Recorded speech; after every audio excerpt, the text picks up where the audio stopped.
chers élèves, bonjour. Vous me manquez trop, mais bon, on se contente aujourd'hui de cette petite rencontre télévisée normalement pour étudier les lois de probabilité continue. Donc, concernant cette notion, c'est la dernière partie du chapitre intitulé variables aléatoires.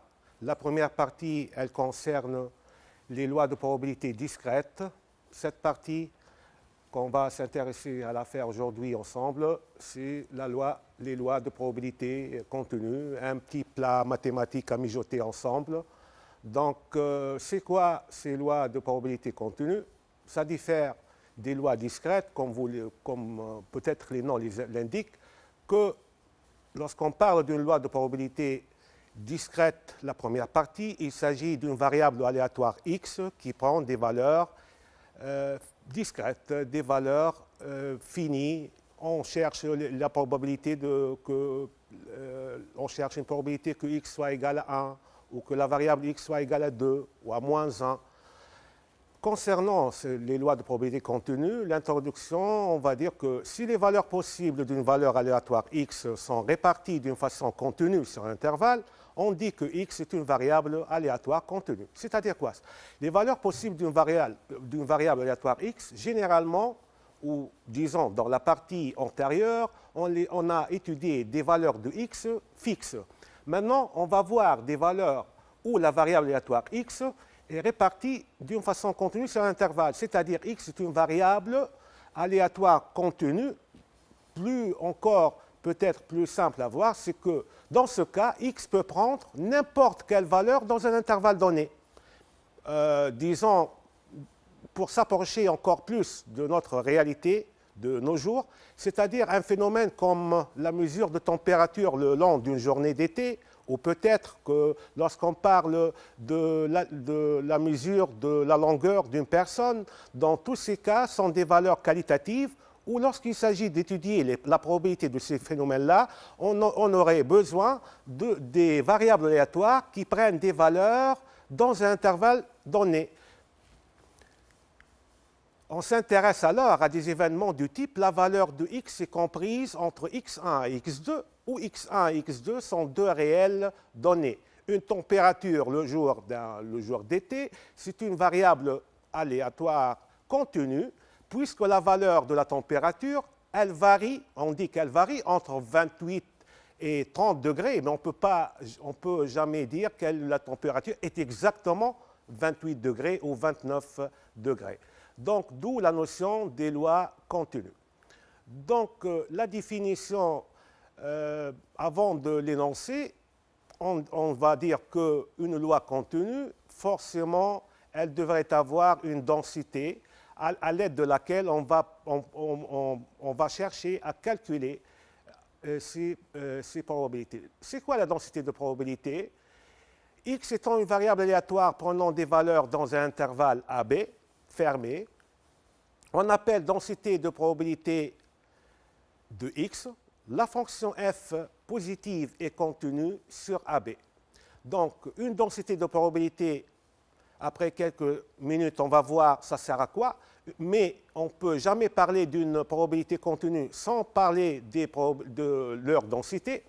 Donc, on appelle densité de probabilité la fonction qui doit être positive et continue sur l'intervalle AB, telle que l'intégrale entre A et B de la densité f de t dt doit être égale à 1. Donc, trois conditions. Fonction positive, une fonction qui doit être aussi continue sur l'intervalle AB, et l'intégrale de la fonction f de t dt égale à 1. Ces conditions vérifiées, on parle alors d'une densité de probabilité. Et la loi de probabilité de x, quel est le lien entre la loi de probabilité de x et cette densité de probabilité? C'est que la probabilité que la variable x soit dans l'intervalle x1, x2, puisque je répète que la variable x n'est plus fixe, c'est une variable qui appartient à un intervalle, donc c'est l'intégrale entre x1 et x2 de f de t dt. Et là, peut-être la question qui se pose, peut-être que certains d'entre vous vont dire, mais alors pour calculer probabilité, on devrait alors revenir à calculer des intégrales. Je vous dis que rassurez-vous bien, ça ne va pas aller comme ça. Donc après le cours, ça va donner des formules qui vont nous aider à faire ces calculs-là. Donc, vous allez voir ensemble. Donc, on passe. Donc, c'est la densité de probabilité, comme je viens de le dire, ainsi que cette loi de probabilité associée à n'importe quelle densité de probabilité, nous fait diffuser deux lois, l'une appelée loi uniforme, l'autre qu'on va la voir après. Ce ne sont pas les uniques lois contenues à avoir dans notre vie quotidienne, sauf que notre programme de 4e année nous donne l'occasion de découvrir la loi uniforme et la loi exponentielle qu'on va voir après. Donc la loi uniforme, on appelle loi uniforme, évidemment le nom des lois, ça a un lien direct avec la densité, la fonction densité. On appelle loi uniforme sur AB. La loi, évidemment, à l'intervalle AB, c'est que A est inférieur à B. La loi de probabilité dans la densité F est la fonction constante. Déjà, on sent bien le lien entre uniforme et une fonction constante. Donc, la fonction constante égale 1 sur B moins A. Donc, peut-être, vous allez voir, on va voir maintenant que, ou bien, je reviens sur un point que on va le revoir après, c'est que cette fonction constante est bien une densité sur l'intervalle AB, puisqu'elle est contenue, elle est positive sur l'intervalle AB, et l'intégrale de la fonction constante 1 sur B moins A, allant l'intégrale de A à B, est égale évidemment à 1, puisque c'est B moins A fois 1 sur B moins A qui est égal à 1. Donc, on continue. Donc, les propriétés. Si x est une variable aléatoire contenue qui suit une loi de probabilité uniforme sur l'intervalle AB, alors on a. Qu'est-ce qu'on va conclure? Si je prends un petit intervalle inclus, un intervalle CD inclus dans l'intervalle AB, on a la probabilité que x appartient à l'intervalle, la probabilité que x, la variable x appartienne à l'intervalle CD, ou qu'on la note P de x compris entre la variable x comprise entre C et D, qui est égale à D moins C sur B moins A. Peut-être, normalement, ce résultat, ça provient du calcul de l'intégrale comme on l'a déjà énoncé. Donc, je vais l'expliquer graphiquement. Voilà. Donc là, nous avons un repère où on a tracé la fonction constante 1 sur B moins A, voilà la valeur 1 sur B moins A. Là, j'ai l'intervalle où la fonction densité est définie, l'intervalle AB. Donc, d'après la définition de cette probabilité, que généralement la probabilité dans le cas d'une loi contenue, c'est l'intégrale de la densité. L'intégrale, comme on l'a vu dans le chapitre, normalement, que vous l'avez déjà étudié, le chapitre de l'intégrale, que l'intégrale, ça représente, d'une fonction positive et contenue, ça représente l'aire de la partie assurée devant vous maintenant, l'aire de la partie comprise entre la courbe de la fonction f, l'axe des abscisses, les deux droites d'équation respectives x égale a et x égale à b, et voilà là l'aire de ce rectangle. Elle est égale à 1, évidemment. Pourquoi 1? La longueur de ce segment, c'est B moins A. La longueur de cette hauteur, c'est 1 sur B moins A. B moins A fois 1 sur B moins A, c'est 1. Voilà, c'est 1 unité d'air, c'est 1. Encore, là, pour calculer l'aire pour calculer la probabilité que x prenne des valeurs entre C et D, c'est l'aire de cette partie en vert qui est égal à D moins C fois B moins A. Et on remarque autre chose, peut-être une autre raison pour voir la raison qu'on appelle cette loi une loi uniforme, c'est que si je prends des intervalles de même amplitude, les probabilités seraient égales, c'est-à-dire si l'amplitude égale 1, l'aire de ce rectangle serait égale à l'aire de n'importe quel autre rectangle qui a pour base une amplitude égale à la même amplitude que le premier. Donc, du fait, et du coup, on appelle ça une probabilité uniforme, à part que la fonction, comme je viens de dire, est une fonction constante. Donc, une remarque encore que la probabilité d'un événement élémentaire dans les probabilités contenues, c'est 0, c'est-à-dire la probabilité de x égale à c est égale à 0, soit en voyant ça comme intégrale entre c et c, ou intégrale entre a et a qui est égale à 0, ou en voyant ça comme étant une R qui n'existe pas, plutôt quasiment nulle. Donc, les lois contenues, la probabilité d'une constante d'un événement élémentaire que x égale à une valeur fixe est égale à 0, c'est la définition même de la loi contenue. Et pour calculer la valeur, la probabilité qu'une variable x soit comprise entre c et d, c'est égal à d moins c sur b moins a. Et cette formule, dorénavant, on va l'utiliser directement. C'est-à-dire, on ne va pas chaque fois calculer l'intégrale et puis chercher le résultat qui représente la valeur de la probabilité. Non, on va utiliser ces formules chaque fois où il s'agit d'une loi uniforme. Donc, voilà, ici, on va juste une petite remarque concernant la fonction de répartition. Puisque, comme vous le savez déjà, les fonctions, les lois de probabilité et les variables aléatoires discrètes ont des fonctions de répartition f. F, la fonction de répartition d'une loi x, dans notre cas, c'est une loi contenue. Donc, la fonction f, elle serait définie de cette façon-là. Pourquoi? Parce que la définition même de la fonction de répartition, elle est toujours la même. C'est la probabilité que grand X soit inférieur ou égal à petit x. Et évidemment, cette fonction serait nulle, puisque la probabilité uniforme définie sur l'intervalle AB, donc lorsque x est inférieur à A, donc la probabilité est nulle. Lorsque x dépasse le B, c'est le cumul total, c'est 1. Et lorsque x entre A et B, donc c'est la probabilité que grand X inférieur à petit x. C'est exactement la formule que je viens donc la formule à l'instant. Donc, juste la formule ici, P de x, si je prends cette formule x inférieure à x, on va avoir x moins c sur b moins a. Donc, voilà, c'est la définition de la fonction de répartition. Et maintenant, c'est sa représentation graphique. Elle est simple. Il suffit de tracer une droite, une demi-droite jusqu'au point d'abscisse A, puis une fonction affine qu'on le lie avec le point de coordonnées B1, donc elle est très facile à tracer. Donc, et de toutes les façons, c'est une question que si elle se pose devant vous dans un exercice concernant les lois de contenu, donc vous devez la tracer et c'est très simple d'après ce que je vois. Donc, on passe évidemment à un exemple, peut-être que ça va vous aider encore à voir les choses. Il s'agit d'un appareil de mesure qui évalue l'épaisseur en centimètres.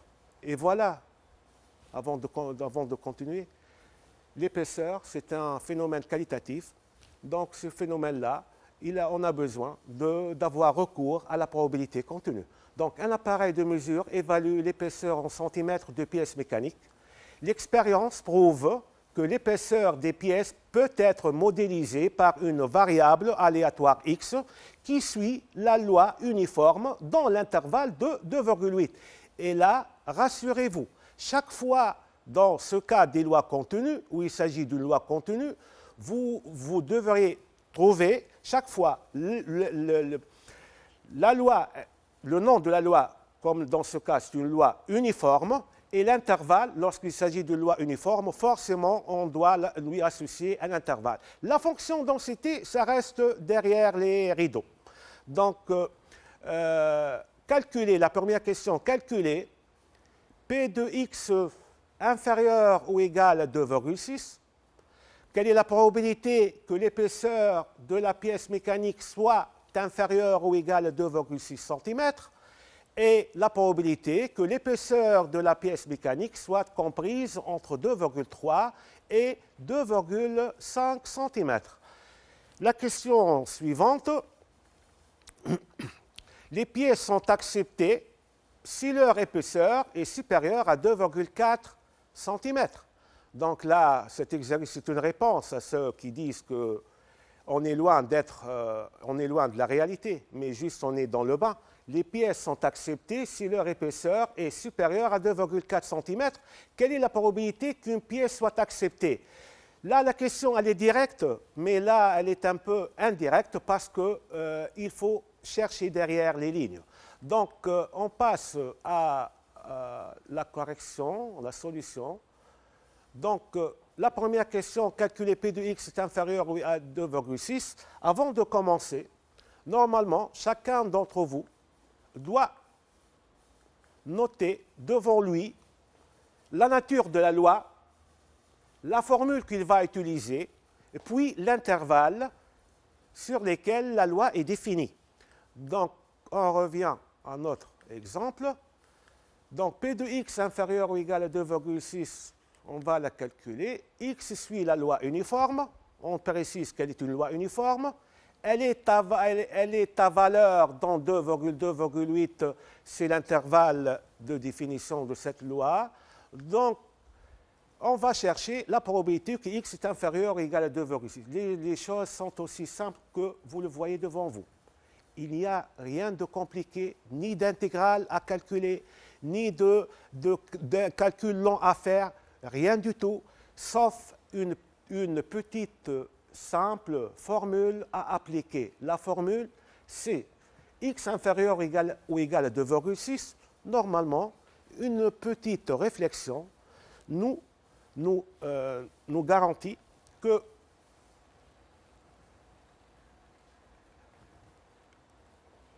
lorsqu'on a posé la formule P de x entre petit a et petit b. Alors, la formule, c'était, c'est l'intervalle AB, l'intervalle AB. Donc, là, j'ai besoin d'effacer. Donc, P de x entre A et B, c'est 1, c'est la probabilité, c'est l'événement certain. Mais P de x entre C et D, c'est parce que c'est une première fois et je n'ai pas su comment effacer. C'est pour ça que j'ai écrit cette phrase. Donc, P de C, x entre C et D. Donc, la formule, c'est D, c'est égal à D moins C sur B moins A. Donc, peut-être que lorsque vous voyez cette formule, la deuxième question, vous dites que c'est une application directe. Mais là, x est inférieur ou égal à 2,6, c'est automatique de réfléchir que x est comprise entre 2 et 2,6, parce que x, elle varie toujours entre 2 et 2,8, et la question x est inférieure à 2,6, donc logiquement, le x doit être compris entre 2 et 2,6, donc on applique cette formule, c'est-à-dire là, P de x.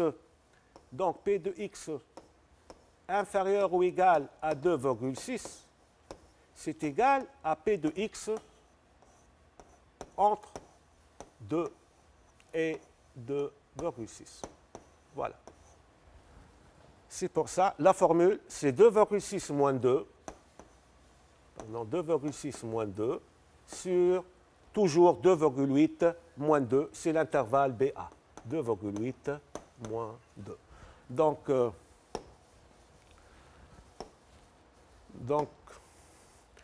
c'est, j'espère que ça marche. Donc, P de x inférieur x entre 2,3 et 2,5. Là, la formule, on l'applique très simplement. Donc, 2,5 moins 2,3 sur 2,8 moins 2, c'est la formule directe. On l'applique et ça donne 0,2 sur 0,8 qui est égal à 1 quart. Le fait d'écrire sous forme décimale ou forme fractionnelle, ça revient à l'énoncé et ça revient au cas que vous avez à étudier. Donc, la question suivante. Les pièces sont acceptées si leur épaisseur est supérieure à 2,4. Quelle est la probabilité qu'une pièce soit acceptée?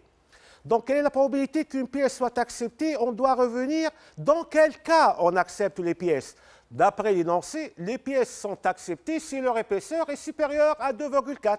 Donc, le fait de dire quelle est la probabilité qu'une pièce soit acceptée, ça revient à calculer la probabilité que x soit supérieur à 2,4. Et là, dans cet exemple, on vient de voir le cas où x inférieur ou égal, x compris entre, et maintenant on est devant le cas où x est supérieur à 2,4. Donc normalement, si vous m'aviez bien compris dans la première partie, la réponse là est simple. La probabilité pour qu'une pièce soit acceptée est, donc normalement le x supérieur ou égal à 2,4, c'est-à-dire supérieur ou égal à 2,4 et inférieur ou égal à 2,8. Donc, c'est pour ça que l'application de la formule donne 2,8 moins 2,4 sur 2,8 moins 2. Là, donc, je vais dire que P de x supérieur ou égal à 2,4, c'est égal à P de x comprise entre 2,4 et 2,8, d'où vient cette formule, donc qui est égale à 2,8 moins 2,4 sur, donc 2,8 moins 2,4 sur 2,8 moins 2, 2,8 moins 2. Donc là, donc comme vous voyez, le résultat c'est 0,5, c'est la probabilité qu'elle soit acceptée. Donc si je récapitule, une loi contenue, elle est définie par sa densité. On a le premier modèle de loi contenue, c'était le modèle qu'on vient de voir maintenant, c'est le modèle de loi uniforme. On a vu la densité, c'est la fonction constante 1 sur b moins a. On a vu un exemple de fonction, un exemple qu'on a corrigé maintenant. C'est l'exemple qui est devant vous, dans la correction devant vous. Et j'espère que vous aurez l'occasion de le refaire. Donc, je passe maintenant à la loi exponentielle. J'ai dit dès le début qu'on a deux modèles qui nous concernent dans notre programme de 4e année. Le premier, c'est la loi uniforme et le deuxième, c'est la loi exponentielle. Et normalement, vous devinez que la densité de cette loi serait une fonction exponentielle, d'où vient le nom, la définition. Donc, soit lambda, un réel strictement positif, là, on doit s'arrêter. Vous voyez, on est surpris par un réel, non pas uniquement la fonction. Si tout simplement, vous allez le voir après, une variable aléatoire contenue x suit une loi exponentielle de paramètre lambda sur i. Donc, avant même de continuer de lire cet énoncé, on remarque la présence d'une constante lambda qui est un réel strictement positive, un intervalle qui n'est plus fermé AB, cet intervalle semi-ouvert 0 plus l'infini. Alors, la variable, elle est contenue, elle suit une loi exponentielle. Quand ça, si sa densité de probabilité f est définie sur 0 plus l'infini, pardon, ça manque une flèche, par là, c'est un peu de, peut-être de suspense, donc ça n'a pas marché.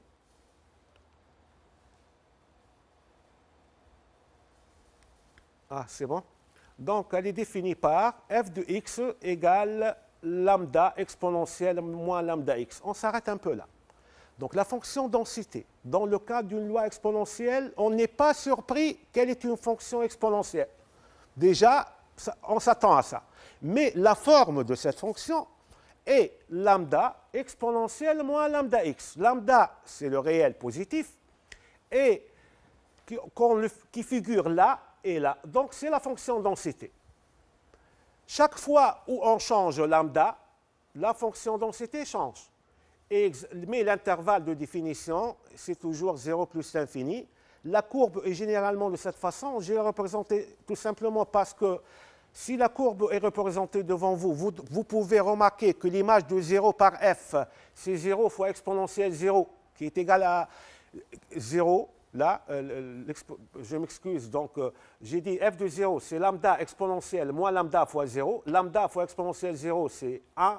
c'est-à-dire lambda fois 1, c'est lambda. Donc l'image de 0, c'est lambda. Et comme vous voyez là, on lit lambda. Lambda se lit ici lorsque vous avez la fonction densité devant vous. Donc, conséquences. Les conséquences concernent la façon avec laquelle on va calculer les probabilités contenues dans le cas des lois exponentielles. Donc, si x est une variable aléatoire réelle contenue qui suit une loi exponentielle de paramètres lambda positifs, évidemment, sur un intervalle i, 0 plus l'infini, évidemment encore, alors on a, pour tout réel positif a et b, tel que a est inférieur ou égal à b, avant de voir cette formule, on doit s'arrêter un peu, je vais m'arrêter un peu là, p de x entre a et b. On doit se mettre d'accord. Dans les lois contenues, on cherche généralement la probabilité que x soit comprise. On oublie tout ce qui est discret, on oublie tout ce qui est question de calculer p de x égale à 1, égale à 2, égale à 4. Il s'agit toujours d'une compare x entre a et b, mais pour la calculer, toujours c'est l'intégrale de la fonction densité, mais cette fois la fonction densité f n'est plus une fonction constante, c'est la fonction qu'on venait d'écrire tout à l'instant, donc, et l'intégrale de la fonction lambda exponentielle moins lambda t, on va chercher la primitive, et la primitive de l'exponentielle lambda exponentielle moins lambda t, c'est moins exponentielle moins lambda t. Donc, on remplace par b et a, on va avoir exponentielle moins lambda a, moins exponentielle moins lambda b. Et comme on a fait dans le cas où il s'agissait des lois uniformes, où on a appliqué juste les formules, même maintenant, de préférence, on doit savoir d'où venaient les formules, mais on va les appliquer chaque fois où la question se pose. Donc, quelques autres remarques là. Lorsque x est inférieur ou égal à, on va, que faire lorsque x est inférieur ou égal à, c'est-à-dire il ne s'agit pas d'un x encadré, la probabilité que la variable x prenne des valeurs inférieures ou égales à la constante a, ça veut dire que la probabilité que x soit comprise entre 0 et a. Parce que je reviens toujours à dire que l'intervalle i, c'est l'intervalle 0 plus l'infini. Donc, lorsque x est inférieur ou égal à a et elle appartient à l'intervalle 0 plus l'infini, c'est que la variable x appartient à l'intervalle 0a. Donc, p de 0a qui est égal à 1, parce que l'image de 0, c'est exponentielle, là, c'est entre 0 et a, exponentielle 0 fois a, exponentielle 0, c'est égal à 1, moins exponentielle moins lambda fois a, et là, c'est a moins exponentielle moins lambda a. Donc, cette formule-là est la formule clé que le fait de la savoir, je ne veux pas dire de l'apprendre, je veux pas dire que de l'apprendre par cœur, donc c'est une formule à comprendre et à appliquer pour qu'on puisse chaque fois l'utiliser sans avoir le risque des fautes. Donc, pour tout b positif, là, je vais prendre le cas où x est inférieur ou égal à, et maintenant, je vais voir le cas où la variable x est supérieure ou égale à b. Dans le cas où la variable x est supérieure ou égale à b, c'est-à-dire qu'elle appartient à l'intervalle b plus l'infini. Mais vu qu'on ne peut pas calculer une intégrale avec une borne infinie, ça ne fait pas partie de nos programmes. Donc, on va voir les choses intelligemment et voir que le contraire de x supérieur ou égal à b, c'est que le x soit inférieur ou égal à b. Donc, c'est l'événement contraire. Donc, je vais faire par le contraire. Donc, p de b plus l'infini, c'est 1 moins p de 0b, parce que le contraire de l'événement x supérieur ou égal à b, c'est l'événement x inférieur ou égal à b. Donc, je vais faire 1 moins exponentielle moins lambda b, donc ce qui va donner exponentielle moins lambda b. Donc, j'ai utilisé ce calcul pour trouver l'autre formule. Maintenant, donc, je récapitule. On a trois façons de voir les probabilités contenues. On a le cas où x entre a et b, x inférieur ou égal à a, x supérieur ou égal à b. Chacune a sa formule et chacune peut se poser dans les exercices. Et toujours la fameuse remarque que la probabilité d'un événement élémentaire, là c'était probabilité nulle, que la probabilité que la variable x prenne une valeur fixe constante, c'est égal à 0, puisqu'il s'agit toujours des lois contenues. Donc c'est une représentation qui montre les intégrales et les aires qui se trouvent sous les courbes de la fonction densité, là c'est la fonction densité. Cette partie en vert, l'aire hachurée, elle représente l'intégrale entre 0 et A. L'autre, l'aire en orangé, c'est l'intégrale entre A et B qui représente la probabilité que x soit comprise entre A et B, c'est l'aire de cette partie. Et là, c'est la partie en bleu, c'est dans le cas où P de x supérieur à B. Et cette aire, elle va tendre vers une valeur, puisque là, c'est un comportement asymptotique. En tout cas, dans tous les cas, juste pour avoir une idée sur ce lien entre les intégrales et les aires qui se trouvent entre leur graphique, leur courbe représentative et les axes de la courbe. Donc, l'espérance et la variance. Peut-être la question qui peut se poser dans vos têtes maintenant, c'est que pourquoi vous n'avez pas parlé de ça lorsqu'il s'agissait de lois uniformes. Là, juste, on essaie de suivre ce qu'il y a dans notre programme officiel. Donc, juste, on doit normalement savoir, surtout dans la branche de sciences techniques, que l'espérance mathématique, lorsqu'il s'agit de lois exponentielles, et E de x est égal à 1 sur lambda, c'est une formule qu'on déduit à l'aide d'une intégrale, encore, et la variance de x est définie par 1 sur lambda carré, et normalement il y a encore l'écart type qui n'est autre que la racine carrée, une chose vue, et soit l'espérance, soit la variance, soit la fonction de répartition sont des questions, si on les pose, on répond directement, sans hésitation, il n'y a pas grand-chose à voir ou à discuter dans ce cas. Donc la fonction de répartition f de x est définie par, comme je venais de dire tout à l'heure, à l'instant, que f de x, c'est la probabilité que x soit inférieur ou égal à x, puisque la fonction de la variable x est définie sur l'intervalle 0 plus l'infini. Donc, lorsque petit x est inférieur à 0, la probabilité est nulle.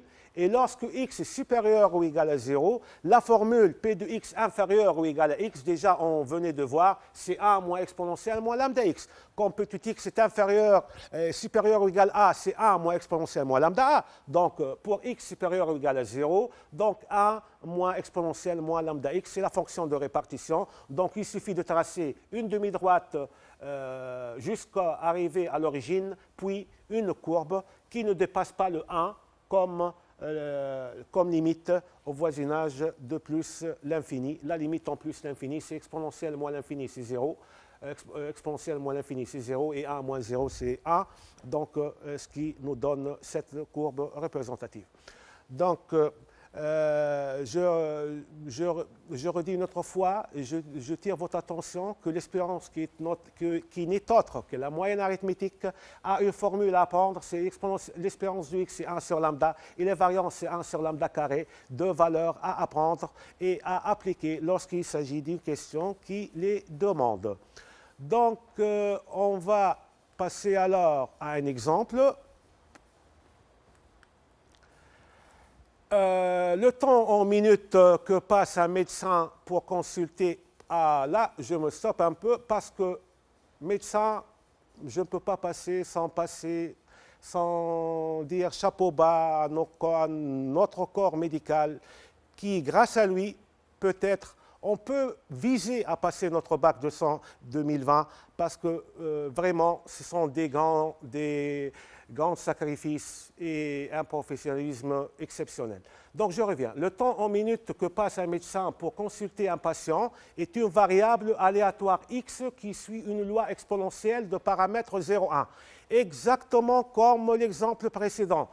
Quoi qu'elle soit, loi continue, loi exponentielle, loi uniforme, on la précise. On précise la nature de la loi et on précise le paramètre. Donc, l'intervalle, c'est évident que c'est 0 plus l'infini. Donc, quelle est la probabilité qu'un patient passe plus que 15 minutes avec le médecin? Tous, vous savez que en présence d'un médecin, la consultation varie suivant les cas. Donc, si le temps en minutes que passe là on s'arrête un peu. Faites toujours attention à l'unité. Le temps en minutes que passe un médecin pour consulter un patient est une variable aléatoire x qui suit une loi exponentielle de paramètre 0,1. Quelle est la probabilité qu'un patient passe plus que 15 minutes avec le médecin et quelle est la probabilité qu'un patient passe entre 5 minutes et 10 minutes pour une consultation? On va voir la première question. Quelle est la probabilité qu'il passe plus que 15 minutes? Normalement,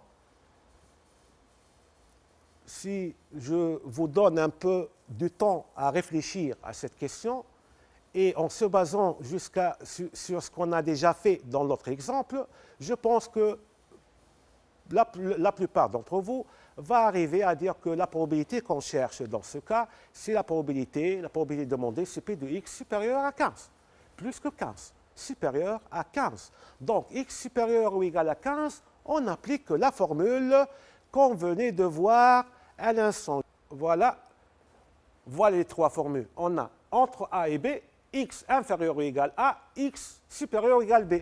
Prenez vos stylos et marquez ces trois formules devant vous. P de x entre A et B, P de x inférieur ou égal à A et P de x supérieur ou égal à B. Vos stylos, vous marquez les formules, puis ça serait banal.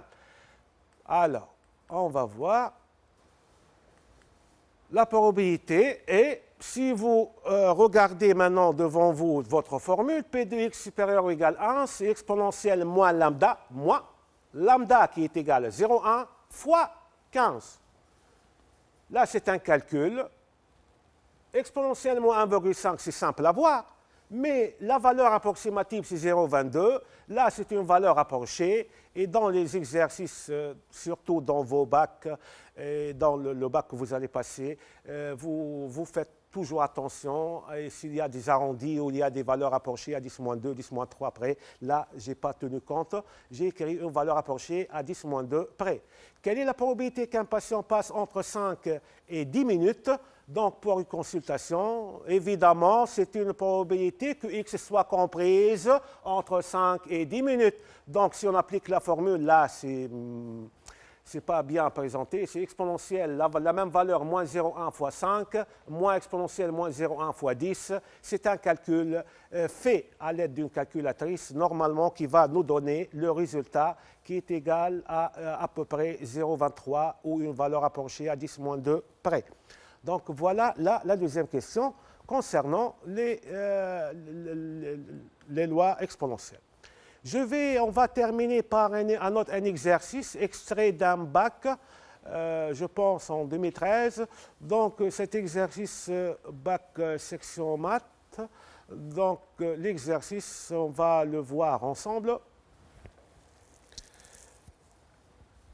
Alors, pourquoi j'ai choisi un exercice du bac? Parce que la question qui se pose lorsque vous voyez cette présentation, cette modeste présentation, soit dans le premier exemple, soit dans le deuxième exemple, vous pouvez vous dire mais c'est simple, mais qu'est-ce que c'est que ça? Alors non, lorsqu'il s'agissait d'un bac, ça serait beaucoup plus difficile. Non du tout, ne vous en faites pas. Donc voilà un exercice extrait d'un bac maths, section maths, normalement les experts des maths. Donc on va voir l'exercice, de quoi s'agit-il et s'il y a des difficultés vraiment. Donc un laboratoire de sciences physiques dispose d'un ensemble d'oscilloscopes de même modèle. La durée de vie en nombre d'années d'un oscilloscope est une variable aléatoire, ce qui m'intéresse maintenant, notée x, qui suit la loi exponentielle de paramètre 0,125. Donc la loi, elle est exponentielle, le paramètre est 0,125. N'oublions pas, comme j'ai dit maintenant, que dans l'exemple précédent, que c'était une durée d'attente en minutes, maintenant c'est une durée de vie en années. N'oubliez pas que c'est en années. Donc la première question montrait que P de x supérieur à 10 égale à 0,286.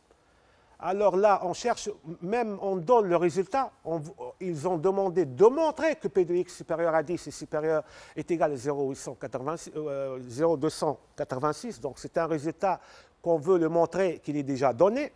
Petit b, calculer la probabilité qu'un oscilloscope ait une durée de vie inférieure à 6 mois, et là ça frissonne, parce que 6 mois et des années, donc c'est un tout petit piège.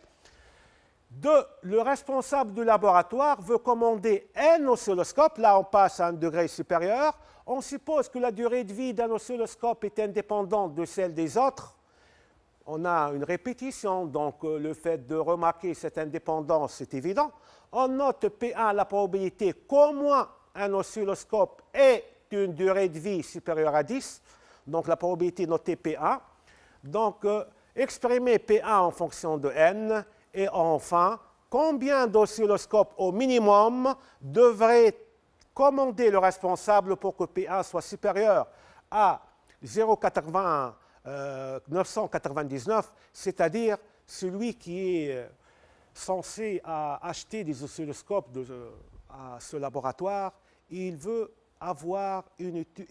faire une étude qui a un sens, qui donne des privilèges à son laboratoire.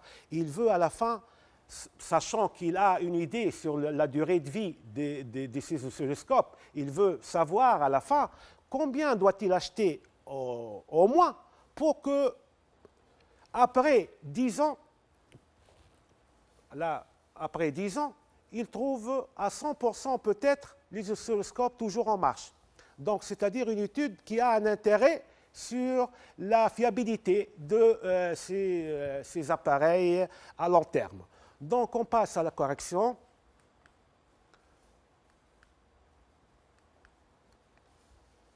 Toujours la même introduction. On précise la loi et le paramètre. La première question, normalement c'est simple. On va tout simplement appliquer une formule. Donc, P de x supérieur à 10, c'est la formule exponentielle moins lambda fois 10. C'est exponentielle moins 1,25 qui est égal à 0,286 d'après la calculatrice. Petit b, calculer la probabilité qu'un oscilloscope ait une durée de vie inférieure à 6 mois. Normalement, c'est évident, P de x inférieur, mais là, sur les bouts des doigts, alors inférieur à 6 mois, l'unité de la durée de vie en années, donc normalement, on doit faire attention, on ne doit pas écrire P de x inférieur à 6, mais plutôt à combien? À 6 mois, c'est un demi-année, c'est-à-dire le 6 mois, c'est la moitié d'une année, comme tout le monde le sait normalement. Donc, en calculant la probabilité, on doit faire attention de calculer P de x inférieur à 0,5, non pas à 6. Et on applique maintenant la formule 1 moins exponentielle moins lambda fois 0,5, un calcul à faire. Et c'est le dernier de mes soucis, ce calcul-là. C'est une calculatrice que tu dois savoir l'utiliser pour trouver ces résultats-là. Donc, alors, encore une deuxième fois, on utilise la formule que la variable x soit supérieure à 10, soit supérieure à une constante, et là, soit inférieure à une autre. On passe alors à exprimer P1 en fonction de n. Alors, c'était quoi P1? Maintenant, là, c'était quoi P1? Donc, j'aurais besoin de revenir un peu à P1. C'était quoi? P1, la probabilité qu'au moins un oscilloscope ait une durée de vie supérieure à 10 ans. Il ne faut pas s'affoler surtout. Il ne faut pas s'affoler. Il ne faut pas s'affoler. Donc, la probabilité PA, la probabilité au moins, normalement, ce vocable au moins dès la 3e année, dès votre 3e année, et même en 4e, si vous aviez la chance de voir ceci avec vos profs dans vos classes. Alors, la notion au moins, c'est la majorité des cas, elle est traitée avec l'événement contraire. Parce que dire au moins 1, dans le cas où on avait peut-être, disons, si on avait 9 oscilloscopes, d'avoir au moins 1, c'est-à-dire 1, 2, 3, 4, et là, on se fatigue un peu. Donc 0, 1, 2, 4, 5, jusqu'à 9, jusqu'à 10, c'est trop. Donc, le fait d'étudier ce type d'événement, au moins, on l'étudie généralement à l'aide d'événements contraires, c'est-à-dire le contraire d'au moins 1, c'est aucun. Ce n'est pas au plus, mais c'est aucun. Au moins, j'ai entendu quelques-uns qui disent au plus, non, je corrige, j'ai dit le contraire de au moins, c'est aucun.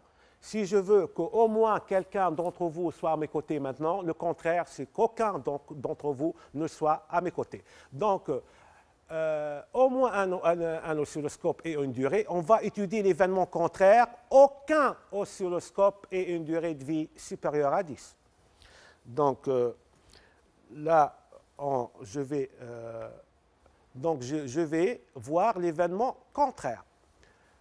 Donc, le contraire de au moins 1 et une durée de vie supérieure à 10. Donc, E, si au moins un oscilloscope a une durée de vie supérieure à 10, c'est l'événement, je vais l'appeler E pour faciliter la rédaction. E bar, aucun oscilloscope n'a une durée de vie. Là, il ne s'agit plus du subjonctif. Donc, je parle de l'événement. Au moins un oscilloscope a et aucun oscilloscope n'a une durée de vie supérieure à 10 ans. Donc, je vais chercher la probabilité de E bar. C'est beaucoup plus simple. Pourquoi? Parce qu'aucun oscilloscope n'a une durée de vie supérieure, c'est-à-dire tous les oscilloscopes ont une durée de vie inférieure. Puisqu'aucun n'a une durée de vie supérieure à 10, alors tous les oscilloscopes ont une durée de vie inférieure à 10. Cherchons la probabilité que x soit inférieur à 10. X inférieur à 10, c'est 1 moins x supérieur à 10, puisque vous savez qu'on a déjà donné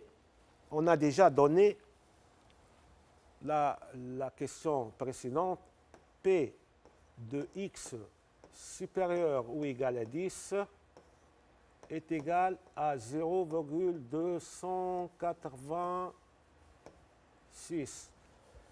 Et puisque maintenant j'ai besoin de voir l'événement où tous les oscilloscopes ont une durée de vie inférieure à 10, donc je vais calculer P de x inférieur à 10, qui est égal à, c'est le contraire de x supérieur ou égal à 10, qui est égal à 1 moins 0,286, qui est égal à 0,714. C'est la probabilité que x est inférieur à 10. Là, c'est la probabilité qu'un oscilloscope ait une durée de vie inférieure à 10 ans. Si je vais chercher la probabilité que tous les oscilloscopes aient, à la fin d'un t, une durée de vie inférieure à 10 ans, alors là, je vais...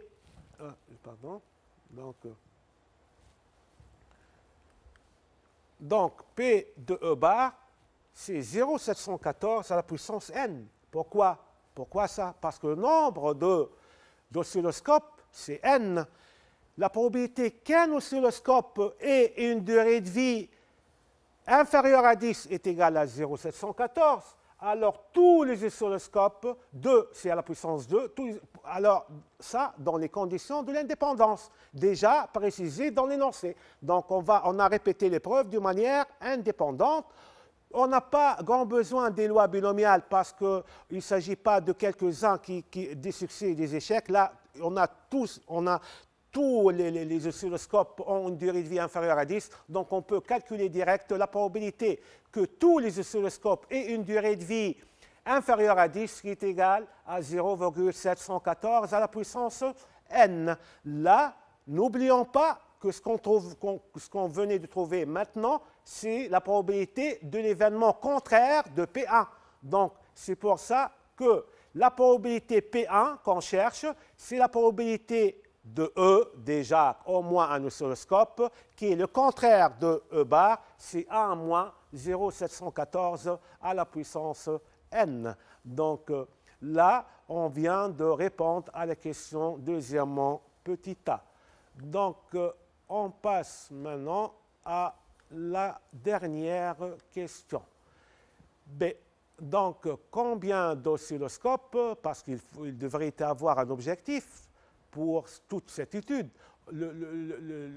Celui qui est responsable au laboratoire, il faut savoir combien au minimum devrait commander pour que P1 soit supérieur à 0,80 à 999. C'est-à-dire, il veut être quasiment sûr qu'après 10 ans, il va trouver au moins un oscilloscope en marche. Il veut peut-être garantir à 100% que après, s'il achète un nombre au minimum égal à ce qu'on va trouver, il va s'assurer peut-être que dans 10 ans, il va trouver au moins un oscilloscope en marche. Donc, comment on va faire? P1 on veut qu'elle soit supérieure ou égale à 0,999. Donc, P1, c'est 1 moins 0,714 à la puissance n. On veut qu'elle soit supérieure ou égale à 0,9999.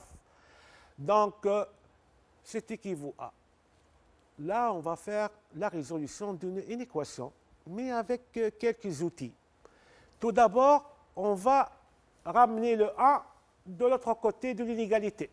Donc, on va avoir moins 0,714 à la puissance n supérieur ou égal à 0,999 moins 1. 0,999 moins 1, c'est moins 0,001. Alors, la première inéquation donne cette deuxième inéquation. Donc, on a deux signes moins. Personne n'aime les moins. On va éliminer les moins. N'oublions pas que le fait de multiplier par moins 1 les deux membres de l'inégalité, ça va changer le sens de l'inégalité. On va avoir 0,714 à la puissance n inférieur ou égal à 0,001. Comment trouver le n dans notre cas? Si on a ce temps, on peut faire des tentatives de tâtonnement. On prend la calculatrice, on essaie jusqu'à trouver n, et c'est valable. Mais ça prend du temps, surtout si n est grand. Donc,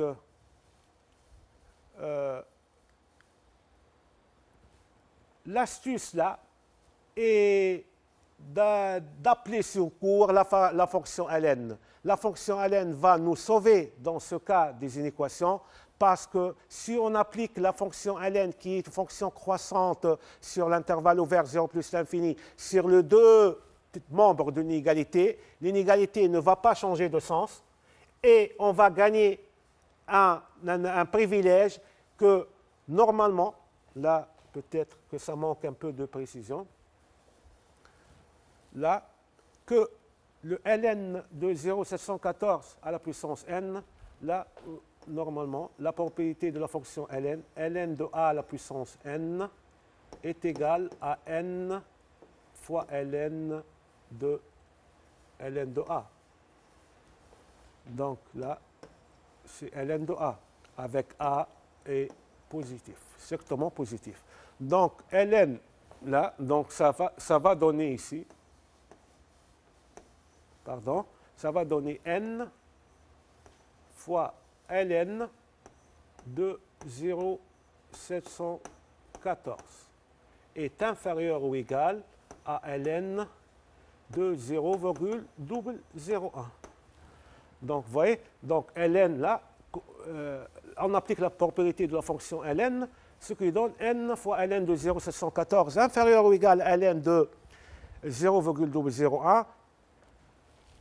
Alors, on peut dégager le n en divisant ln de 0,001 par ln de 0,714. Mais faites attention là, faites attention que cette valeur-là, elle est une valeur négative. C'est une valeur négative. Donc, lorsqu'on va diviser par cette valeur négative, on va inverser le sens de l'inégalité et on va voir n supérieur ou égal à ln de 0,001 divisé par ln de 0,714. À l'aide d'une calculatrice, on va trouver 20,5. 20,5, c'est quoi ça? C'est le minimum d'oscilloscope qu'il doit acheter. Alors, comment 20,5? On doit s'arrêter un peu. Ça ne veut pas dire qu'on va acheter 20 oscilloscopes et quelques câbles, ou bien quelques câbles qui manquent d'écran. Donc, 20,5, on doit normalement, donc là, or, n est un entier, donc le nombre d'oscilloscopes doit être un entier, donc le minimum c'est 20,5, donc on doit acheter au minimum 21 oscilloscopes pour garantir qu'après 10 ans, au moins un oscilloscope soit en marche et ne tombe pas en panne. Alors, en fin de cet exposé, je tiens à vous rassurer que, quoi qu'elle soit, une probabilité continue ou discrète, j'espère que celle que vous